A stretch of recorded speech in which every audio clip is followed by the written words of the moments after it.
আপনি কি কখনো এমন একজন মানুষের গল্প শুনেছেন যিনি ছোটবেলায় ছিলেন এতটাই দরিদ্র যে মাটির ঘরে বসে মোমবাতির আলোয় পড়াশোনা করতেন, অথচ পরবর্তীতে তিনি হয়ে ওঠেন পুরো মুসলিম দুনিয়ার ফেকাবিদদের যুক্তির দানব? এটা ইমাম শাফিঈ রহমতুল্লাহ আলাইহির গল্প। তিনি শুধু একটি মাযহাবের প্রতিষ্ঠাতা ছিলেন না, বরং ছিলেন এমন একজন বুদ্ধির যোদ্ধা যার যুক্তির ধার আজও প্রতিধ্বনি তোলে। এই ভিডিওতে আমরা জানব কিভাবে গঠিত হলো শাফিঈ মাযহাব, মানুষ হিসাবে ইমাম শাফিঈ কেমন ছিলেন, আর কেন আজও তার নাম উচ্চারিত হয় শ্রদ্ধা আর বিস্ময়ে। তো চলুন শুরু করা যাক। জন্ম ও শৈশব। ইমাম শাফিঈ রহমতুল্লাহ আলাইহির পুরো নাম ছিল আবু আবদুল্লাহ মুহাম্মদ ইবনে ইদ্রিস আশ-শাফিঈ।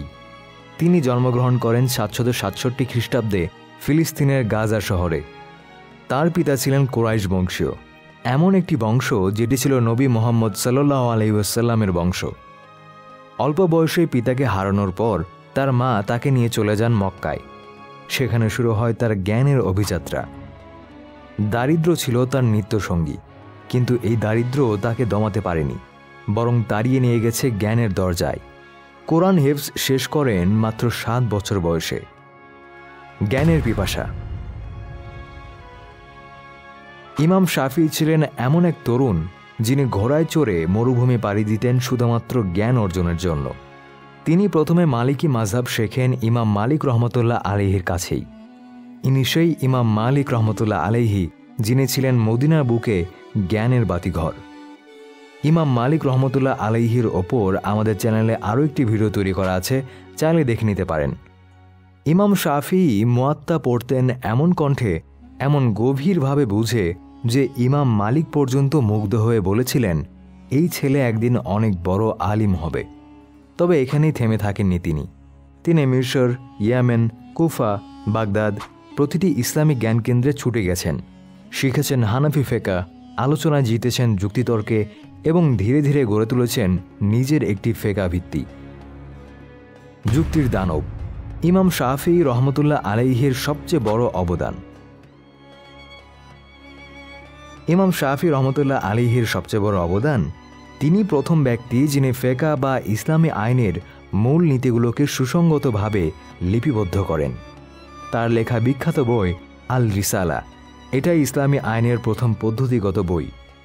তার মাযহাব দাঁড়িয়ে আছে 4টি স্তম্ভের ওপর: কোরআন, হাদিস, ইজমা অর্থাৎ ঐকমত, কিয়াস অর্থাৎ যুক্তির মাধ্যমে সিদ্ধান্ত। শাফিঈ মাযহাবে কিয়াস বা যুক্তির ব্যবহার এতটাই গোছানো যে অনেকে তাকে বলেন ইসলামী যুক্তিবাদের জনক। তিনি বলতেন, যদি সহিহ হাদিস পাওয়া যায় তবে সেটাই আমার মত। এটাই ছিল তার দৃষ্টিভঙ্গির জোর। বিতর্ক ও সমালোচনা। একজন চিন্তাবিদ কখনোই বিতর্ক থেকে রেহাই পান না। ইমাম শাফিঈ তার ব্যতিক্রম ছিলেন না।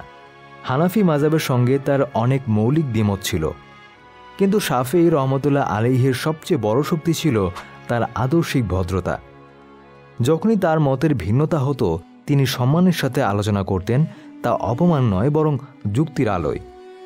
একবার তিনি বলেছিলেন, আমি চাই আমার প্রতিপক্ষ সত্য বলুক, যাতে আমি সত্যকে গ্রহণ করতে পারি। মৃত্যুর আগ মুহূর্ত। শেষ জীবনে তিনি চলে যান মিশরে। সেখানে তার ফিকহি চিন্তাধারার পূর্ণ বিকাশ ঘটে। অসুস্থতায় ভোগা শুরু হলেও কলম থামাননি তিনি। মৃত্যুর কিছুদিন আগেও তিনি বলেছিলেন, আমি চাই আল্লাহ আমার এই জ্ঞানের মাধ্যমে মানুষের উপকার করুক। 820 খ্রিস্টাব্দে মাত্র 54 বছর বয়সে তিনি ইন্তেকাল করেন। আজও মিশরে তার কবরকে ঘিরে হাজারো মানুষ আসে কৃতজ্ঞতায়, ভালোবাসায়। ইমাম শাফিঈ রহমতুল্লাহ আলাইহির জীবন আমাদের শেখায়, দারিদ্র্য বাধা নয়, সংকল্পই সব। যুক্তি, সৌজন্য ও একাগ্রতা দিয়েই তিনি গড়েছেন এক অমর ইতিহাস। ইমাম শাফিঈ মাযহাব কেবল একটি আইনি কাঠামো নয়, বরং এক গভীর চিন্তাধারা যা আজও মুসলিম সমাজে আলো ছড়ায়। এই ভিডিও যদি আপনার ভালো লেগে থাকে তাহলে লাইক দিয়ে আপনার মতামত জানাতে ভুলবেন না। আর এমন ইসলামিক ইতিহাস ও জ্ঞানভিত্তিক কন্টেন্ট পেতে সাবস্ক্রাইব করুন আমাদের ইউটিউব চ্যানেলটি। এই ভিডিওটি তৈরি করতে নিজের ইসলামিক ও ঐতিহাসিক গ্রন্থ ও একাডেমিক সোর্স ব্যবহার করা হয়েছে। সিয়ার আলম আল-লুবালা বাই ইমাম আল জাহাবি। বিখ্যাত ইসলামিক ইতিহাসবিদ ইমাম জাহাবি কর্তৃক লিখিত এই গ্রন্থে ইমাম শাফিঈ রহমতুল্লাহ আলাইহির জীবনী বিস্তারিতভাবে বর্ণিত হয়েছে।